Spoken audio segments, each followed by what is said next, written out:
শুরু করছি খবরের আয়নায়।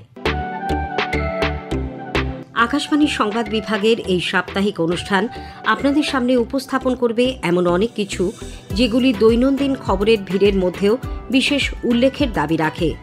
ব্যতিক্রমী অনেক ঘটনা সময়াভাবে উপযুক্ত মাত্রায় পরিবেশন করা সম্ভব হয় না। আবার বেশ কিছু ঘটনাও নানান কারণে সবার চোখ এড়িয়ে যায়। এমন নানান রঙের মালায় গাঁথা এক অনুপম উপহারই হল খবরের আয়নায়। আজকের আয়নায় রয়েছে ৪৮তম আন্তর্জাতিক কলকাতা বইমেলার শুভ উদ্বোধন, কলকাতা আন্তর্জাতিক শিশু চলচ্চিত্র উৎসব, মহাকাশে ৬ গ্রহের এক সারিতে আসা নিয়ে বিজ্ঞান বিষয়ক সংগ্রহশালা ও সংগঠনগুলির পর্যবেক্ষণ, জাতীয় শিশু কন্যা দিবসে নিজেদের অধিকারের দাবিতে পথে কিশোরীরা এবং ছাত্র আন্দোলনের সেকাল একাল নিয়ে বই লিখলেন অবসরপ্রাপ্ত জেলা বিচারক বিপ্লব রায়। ৪৮তম আন্তর্জাতিক কলকাতা বইমেলার সূচনা হল আজ বিকেলে। মুখ্যমন্ত্রী মমতা ব্যানার্জি সল্টলেকের বইমেলা প্রাঙ্গণে এর উদ্বোধন করে বলেন, বইমেলা প্রাঙ্গণকে সুন্দর করে গড়ে তুলতে রাজ্য সরকার সব রকমের সহযোগিতা করেছে। বই আমাদের ডাউন মেমোরি লেনে অলওয়েজ গচ্ছিত থাকে, তাই বইমেলাকে আমরা এত ভালোবাসি। Our culture is to maintain the unity and diversity. Always. Ours is a big country, but ours is a different languages in different state. But we love and respect each religion, each caste, each creed, and each of the languages and cultural field also. This is our forefather has given us this philosophy. আমি এটুকু শুধু দেখতে চাই, next future you must try to be best of the best in the world. উপস্থিত ছিলেন এদেশে নিযুক্ত German রাষ্ট্রদূত ফিলিপ অ্যাকারম্যান, গ্যাটে ইনস্টিটিউটের দক্ষিণ এশিয়ার আঞ্চলিক অধিকর্তা ড মার্লাস টুকেনবার্গ, গিল্ডের সভাপতি ত্রিদীপ চট্টোপাধ্যায় এবং রাজ্য মন্ত্রিসভার অনেক সদস্য। ত্রিদীপ চট্টোপাধ্যায় বলেন, এবারের বইমেলা প্রকৃত অর্থেই খোলা আকাশের নিচে। অনুষ্ঠানে গিল্ডের পক্ষ থেকে ২ লক্ষ টাকা মূল্যের জীবনব্যাপী সাহিত্য সম্মান তুলে দেওয়া হয় সাহিত্যিক আবুল বাশারের হাতে। ছোট বড় ও লিটল ম্যাগাজিন প্যাভিলিয়ন মিলিয়ে এবার স্টলের সংখ্যা ১,০০০। এবারের থিম কান্ট্রি জার্মানি, তাই ৯টি প্রবেশদ্বারের একটি হয়েছে জার্মান সাহিত্যিক গেটের নামে এবং আরেকটি ভাষাবিদ ম্যাক্স মুলারের নামে। বইমেলায় এবার শতবর্ষে স্মরণ করা হবে নারায়ণ সান্যাল, সলিল চৌধুরী, ঋত্বিক ঘটক, তপন সিংহ ও অরুন্ধতী দেবীকে। ব্রিটেন, আমেরিকা, ফ্রান্স, স্পেন সহ ২০টি দেশ সরাসরি অথবা যৌথভাবে মেলায় অংশ নিচ্ছে। বইমেলার অন্যতম আকর্ষণ লিটারেচার ফেস্টিভ্যাল চলবে ফেব্রুয়ারির ৬ থেকে ৮ তারিখ পর্যন্ত। কবি জীবনানন্দ দাশ ও কাজী নজরুল ইসলামের ১২৫তম জন্মবার্ষিকীতে শ্রদ্ধা জানাতে মেলায় ২টি প্রবেশদ্বার থাকছে তাঁদের নামাঙ্কিত। এবারই প্রথম বইমেলার ম্যাসকট ২টি হাঁস, হাসো ও হাসি দর্শনার্থীদের অভ্যর্থনা জানাচ্ছে। মেলা চলবে ফেব্রুয়ারির ৯ তারিখ পর্যন্ত।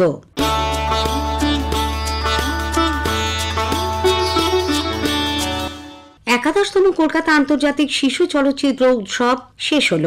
নন্দন, রবীন্দ্র সদন, শিশির মঞ্চ, একতারা মুক্ত মঞ্চ, রবীন্দ্র ওকাকুরা ভবন ও চলচ্চিত্র শতবার্ষিকী ভবনে ছবিগুলি দেখানো হয়। এই উপলক্ষে নন্দন চত্বরকে সাজানো হয়েছিল শিশু কিশোরদের মনস্তত্ত্ব মাথায় রেখে। গোটা পরিবেশ আকর্ষণীয় করে তুলতে এবারের উৎসবের মূল ভাবনা ছিল ফ্যান্টাসি বা কল্পনা। শিশু কিশোর একাডেমির আয়োজনে এবার বড় আকর্ষণ ছিল হ্যারি পটারের সবকটি সিরিজের এক জায়গায় প্রদর্শন। এছাড়া প্রদর্শিত হয় সৃজিত মুখার্জি পরিচালিত ছবি মিশর রহস্য, উজ্জ্বল বসু পরিচালিত ক্রাউড ফান্ডে নির্মিত ছবি দুধ পিঠের গাছ শিশির মঞ্চে এবং রবার্ট জেমেস্কিস পরিচালিত ব্রিটিশ ছবি আ ক্রিসমাস ক্যারল দেখতে ভিড় উপচে পড়ে।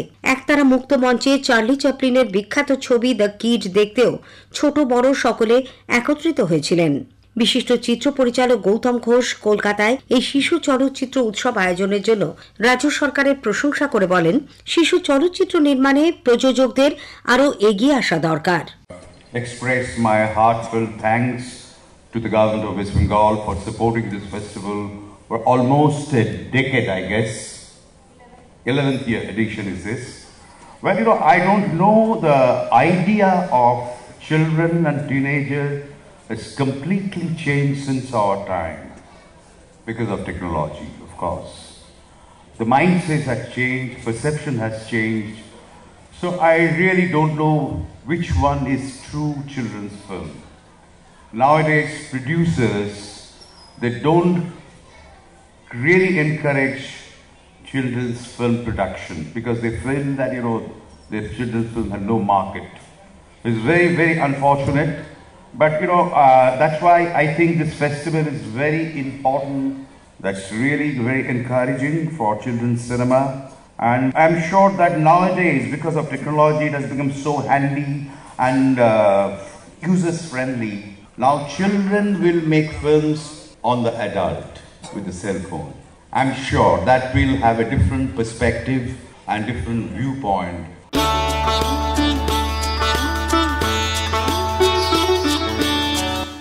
এ মাসের ২১ তারিখ থেকে সৌরজগতের ৬টি গ্রহ মঙ্গল, বৃহস্পতি, শুক্র, শনি, ইউরেনাস ও নেপচুনকে পৃথিবী থেকে এক সারিতে দেখা যাচ্ছে। বিড়লা শিল্প ও কারিগরি সংগ্রহশালা, বিড়লা প্ল্যানেটোরিয়াম ও কিছু স্বেচ্ছাসেবী সংগঠন উন্নত টেলিস্কোপের মাধ্যমে এই গ্রহ সম্মেলন দেখার আয়োজন করেছে। নির্দিষ্টভাবে ২৫ তারিখ পর্যন্ত এই দৃশ্যমানতা থাকবে বলা হলেও বিজ্ঞানীরা জানাচ্ছেন পৃথিবী থেকে গ্রহগুলির দূরত্বের কারণে আরও বেশ কিছুদিন গ্রহগুলিকে মহাকাশে এইভাবে দেখতে পাওয়া যাবে। যেমন এ মাসের ২৯ তারিখে অমাবস্যার দিন আলোক দূষণ কম থাকলে ভালো দেখা যাবে এবং ফেব্রুয়ারির ২ তারিখে এর সঙ্গে চাঁদকেও ভালো করে লক্ষ্য করা যাবে। মহাকাশের বিরল এই ঘটনা নিয়ে বিড়লা কারিগরি ও শিল্প সংগ্রহশালার পূর্বতন অধিকর্তা ড শুভব্রত চৌধুরী আকাশবাণীকে বলেন, বর্তমান শতাব্দীতে এই ঘটনা মোট ৭ বার প্রত্যক্ষ করা যাবে। ফেব্রুয়ারি মাসে ২৮ তারিখেও একটা বড় এই ধরনের সন্ধে আমরা কিন্তু দেখতে পাবো, যেখানে শনি থাকবে, বুধ থাকবে, নেপচুন থাকবে, শুক্র থাকবে, ইউরেনাস থাকবে, বৃহস্পতি থাকবে এবং আমাদের মঙ্গলও থাকবে। আবার ১৫ তারিখেও কিন্তু একটা ছোট অ্যালাইনমেন্ট দেখতে পাওয়া যাবে, যেখানে নেপচুন থাকবে, বুধ থাকবে, শনি থাকবে। আগস্টের ১১ তারিখে থাকা যাবে। এছাড়াও কিছু কিছু প্রেডিকশন হচ্ছে সেপ্টেম্বর ৮, ২০৪০-এ ৫টা গ্রহকে খালি চোখে দেখতে পাওয়া যাবে, যেরকম বুধ, শুক্র, মঙ্গল, তারপরে হলো বৃহস্পতি, শনিকে একদম তারা কিন্তু একটা অ্যালাইন করে থাকবে। ২০৮০-র মার্চ মাসের ১৫ তারিখে ৬টা প্ল্যানেট তাদের কিন্তু এরকম করে সকালের আকাশে দেখতে পাওয়া যাবে।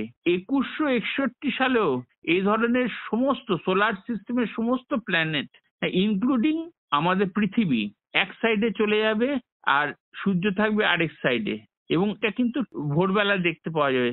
২১৭৬ সালের নভেম্বর মাসেও সমস্ত সোলার সিস্টেমের প্ল্যানেট গুলোকে দেখতে পাওয়া যাবে, যার মধ্যে পৃথিবীও থাকবে।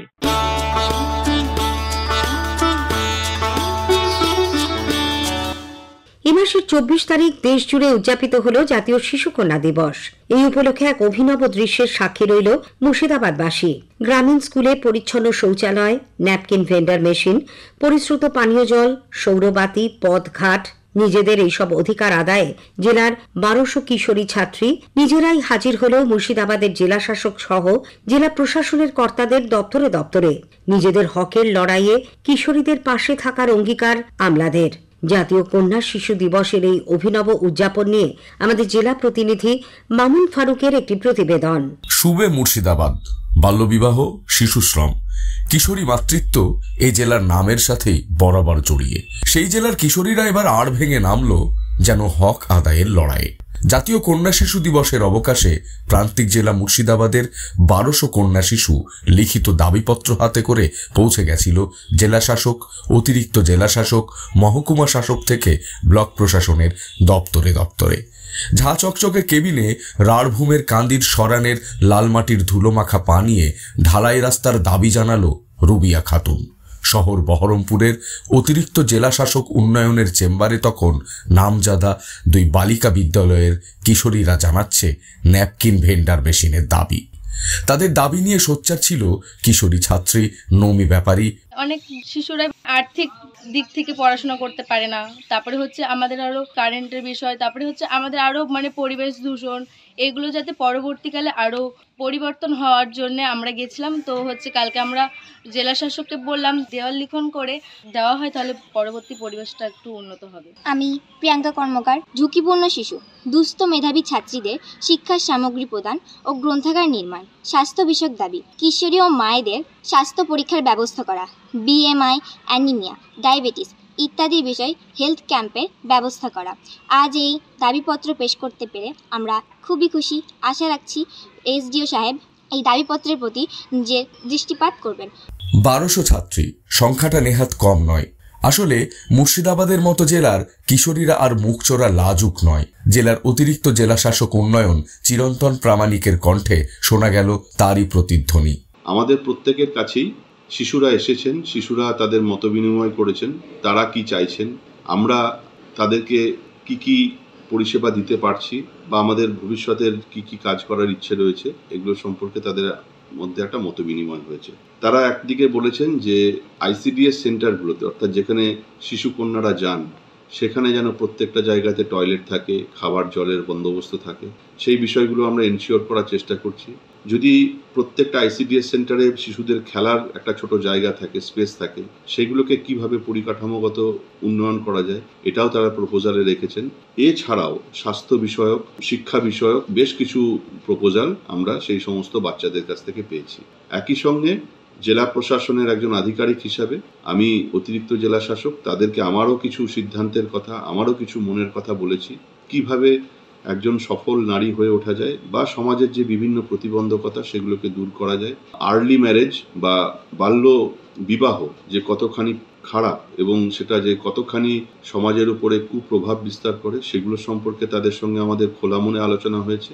আমরা একটা খুব সুন্দর পরিবেশে মত বিনিময় করেছি এবং আমি তাদেরকে এই অনুরোধ করেছি যে শুধুমাত্র 24শে জানুয়ারি আজকের এই জাতীয় শিশু কন্যা দিবস আজকের দিনের জন্য নয়, সারা বছরের প্রতিটি দিন যেন এই উদ্দেশ্য নিয়ে আমরা পথ চলতে পারি। খবরের আয়নার জন্য মুর্শিদাবাদ থেকে মামুন ফারুক, আকাশবাণী সংবাদ।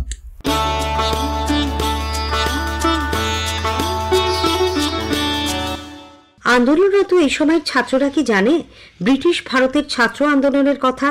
কি ছিল সেই আন্দোলনের উদ্দেশ্য, কেমন ছিল তার রূপরেখা? আবার ছাত্ররা যদি জাতির মেরুদণ্ড হয়, তবে তো প্রশ্ন থেকেই যায় আমাদের এই সময়ের ছাত্ররা কোন পথে, তাদের আন্দোলনের উদ্দেশ্যই বা কি? অতীত থেকে বর্তমান সুদীর্ঘ ছাত্র আন্দোলনের পরিক্রমা নিয়ে বই লিখলেন অবসরপ্রাপ্ত জেলা বিচারক বিপ্লব রায়। গতকাল কলকাতা প্রেস ক্লাবে ছাত্র আন্দোলন সেকাল একাল বইটির প্রকাশ অনুষ্ঠানে বিশিষ্ট সাংবাদিক জয়ন্ত ঘোষাল বলেন, নিরপেক্ষ ও গবেষকের দৃষ্টিভঙ্গিতে লেখা হয়েছে এই বই। বিশিষ্ট সাংবাদিক প্রেস ক্লাবের সভাপতি স্নেহা শিশুর বলেন, এই বই দলীয় রাজনীতির ঊর্ধ্বে ছাত্র আন্দোলনের মূল অভিমুখকে নির্দেশ করে। লেখক বিপ্লব রায় জানান, অতীত থেকে বর্তমান পুরো সময়টাকেই ধরার চেষ্টা হয়েছে এই বইতে।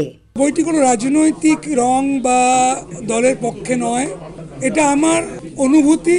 এটা স্বাধীনতা সংগ্রাম থেকে শুরু করে বর্তমানকালের যে ছাত্র সমাজ সমস্তটাকে কভার করা হয়েছে।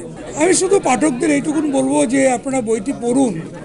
আর ছাত্ররা যে সবচেয়ে বড় একটা শক্তি, এবং এই শক্তি যদি ঠিক পথে চালিত হয় তাহলে সেটা অনেক বড় দুঃসাধ্য সাধন করতে পারে।